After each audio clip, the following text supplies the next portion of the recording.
Are you ever late? Are you irritated when others are late? Well, there were a group of young people who were teaching Bible lessons and Bible stories to children in the country of Brazil. And the church where they were doing this teaching was very close to a very tall bridge, which was known for people who would from time to time take their lives and commit suicide by jumping off this high bridge. Well, this one day, two of these young people had finished teaching their classes and they decided to walk back home.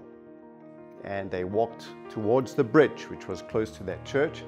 And there, just at that moment, they noticed there was a woman on the ledge, as if she was ready to take her life. And they stopped, interrupted her, worked hard at trying to coach her off that ledge, persuading her to come back and to try again and not to give up on life. They spoke words of encouragement and tried to give her hope, and they succeeded in persuading her to come off the ledge. Now, the strange thing about that story is that this young group of people were expecting a friend to come and pick them up, who would drive them from the church to their home. But instead, this friend was late. And so they decided that rather than to wait forever, they would walk. And that's when they came at just the right time to help this woman. Somebody said, God is never late. He may not be early, but He is always on time. And for this woman, God's timing was perfect. The friend was late. God was on time.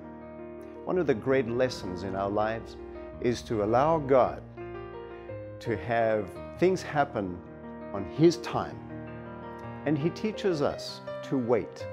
He says in the Bible several times, "Blessed are those who wait on the Lord, and they will renew their strength." There is something about waiting for us that we don't like. It creates an impatience within us. We want God to act sooner. We want God to act now. We have a timetable that we feel is in our interest, and if God would act according to that, life will be so much more comfortable. Oh no, it's never working out that way. We need to trust in God's timing. It not only brings us into relaxation, but it gives us a confidence that error will not take place, a security that God is in control. And that's why He says in Hebrews 4 verse 16, come to God's throne. Come boldly to God's gracious throne, because there we will receive His mercy and we will find grace just when we need it most, right on time. May God give you that joy of experiencing God's being on time in your life. If you'd like to know more about the Fletcher Seventh-day Adventist Church, you can go to our website at www.fletchersda.org. Our purpose is to lift Jesus up and to love people in. Thank you for watching.